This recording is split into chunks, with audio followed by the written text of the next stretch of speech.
사용설명서를 제가 쓰게 된 이유는 저는 일단은 사용설명서를 좀 꼼꼼히 읽는 편이기는 해요.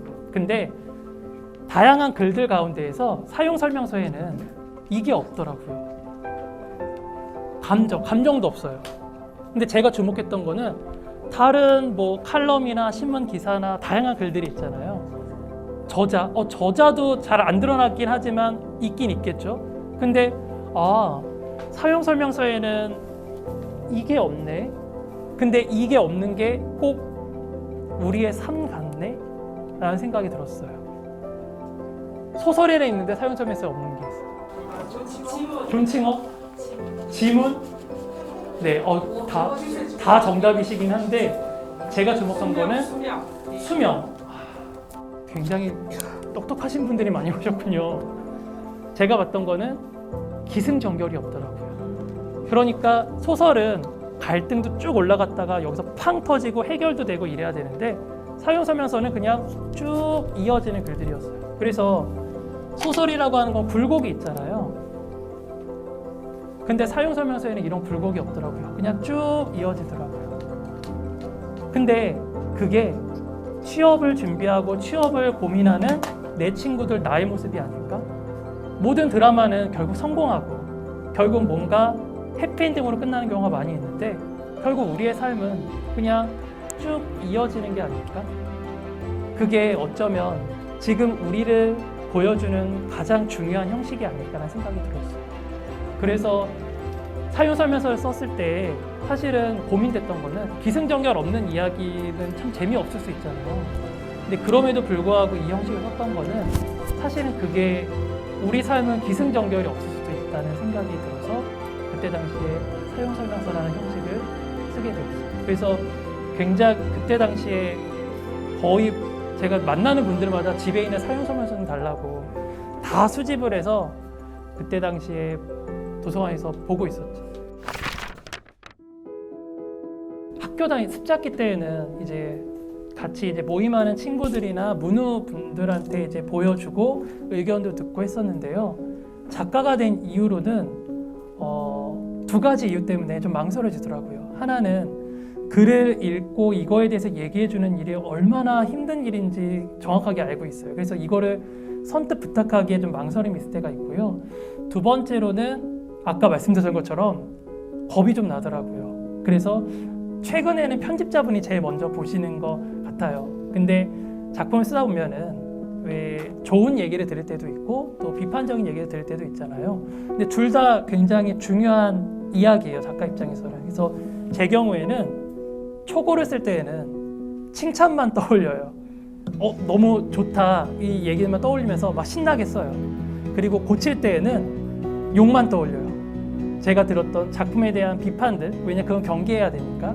그래서 두 목소리가 둘 다 중요한데 최근에는 편집자분이 제일 먼저 보시는 것 같아요. 예전에 오래전에 만났던 친구도 소설을 쓰는 친구였거든요. 그러니까 모 학교 국문과 친구였어요. 서로 이제 점점 친밀해지니까 우리 서로 작품을 보여주자. 예상을 했었지만 정말 대판 싸웠어요.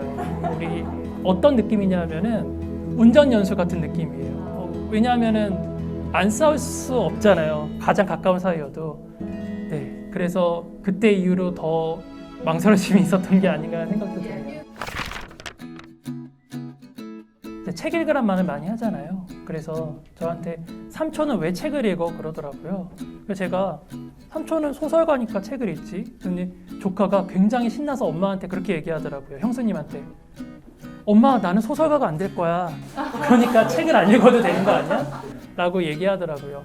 그러면 그럼에도 불구하고 책을 읽어야 되는 이유는 무엇일까라고 생각했을 때 제가 만약 소설가가 아니라고 하더라도 그리고 소설가를 꿈꾸지 않더라도 우리가 책을 읽어야 되는 이유는 뭘까라고 생각할 때 저는 첫 번째로는 좀 더 다양한 어휘였었고 두 번째로는 공감이었어요. 소설 속 주인공은 절대 나와 똑같은 사람이 그럴 확률은 거의 없어요. 나와 다른 사람이거든요. 나와 다른 장애를 가지고 있는 사람일 수도 있고 나와는 달리 돈이 많은 사람일 수도 있고 나와 성별이 다를 수도 있고 나이가 다를 수도 있어요. 근데 우리는 그 사람들을 현실에서는 관찰하죠. 저 사람은 저래서 힘들 거야. 저 사람은 얼마나 기쁠까. 저 사람은 지금 얼마나 우울할까. 이렇게 관찰하는 형식으로 현실을 살아가게 되거든요. 그러니까 우리가 타인을 볼 때에는 1인칭 관찰자 시점으로 보게 될 거예요. 근데 우리 삶은 1인칭 주인공 시점이죠. 근데 소설은 시점이 다양해요. 할머니가 걷는 게 힘든다고 볼게요. 그러면은 할머니는 걷는 게 힘들다. 우리는 그렇게 세상을 보게 돼요. 근데 소설은 1인칭으로 쓰였을 때 나는 지금 걷는 게 너무 힘들다. 이렇게 얘기를 해요. 마치 할머니가 힘든 게 아니라 내가 힘든 것처럼. 그래서 영화나 드라마도 사실은 관찰하는 입장이잖아요. 우리가 볼 때에는. 근데 소설은 달라요. 나로 들어가요. 그러니까 직접 내가 겪은 것처럼 마치 내가 경험하고 있는 것처럼 상상하게 됩니다. 그래서 공감대 범위가 다른 장르보다는 좀 더 두텁게 이루어질 수 있어요. 그러면 그러다 보면은 내가 타인을 바라보는 시선도 좀 더 깊어지게 되고 타인을 이해하는 범위도 좀 더 넓어지게 돼요. 저는 사실 책을 많이 읽으시는 분들 또 문학을 좋아하시는 분들을 긍정적으로 보거든요. 근데 그건 단순히 제가 소설을 쓰기 때문만은 아니에요. 왜냐하면은 책을 많이 읽으신 분들은 공감대가 굉장히 두텁거든요. 본인이 의식하지 못한다고 하더라도.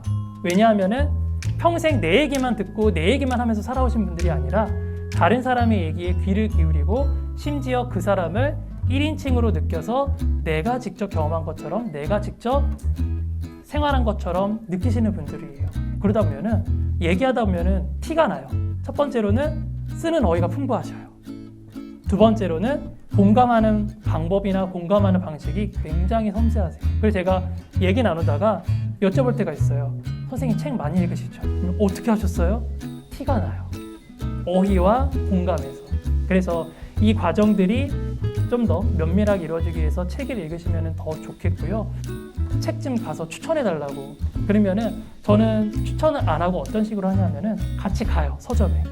그리고 고르라고 시켜요. 근데 아까 말씀해 주셨던 것처럼 제목을 보고서 괜찮네 하고 읽을 수도 있고 또 표지가 예뻐서 읽을 수도 있고 또는 이 사람 내가 들어본 사람이네 해서 읽을 수도 있거든요. 사실은 처음에는 누군가한테 추천을 받아서 읽기보다는 내 마음대로. 왜냐하면은 살면서 우리 실패가 필요해요. 이 책은 별로네. 왜 별로지? 이 책은 별로일 줄 알았는데 생각보다 재밌네. 이런 과정들도 우리가 이야기 접하는 데 있어서 책을 접하는 데 있어서 필요하지 않나라는 생각이 듭니다. 그래서 누가 정해주는 걸로 시작하기보다는 내가 직접 가서 시행착오도 겪고 또 실패도 해보고 했을 때 문학을 좀 더 가까이 또 책을 좀 더 가까이 할 수 있는 방식이 아닐까라는 생각도 해보게 됩니다.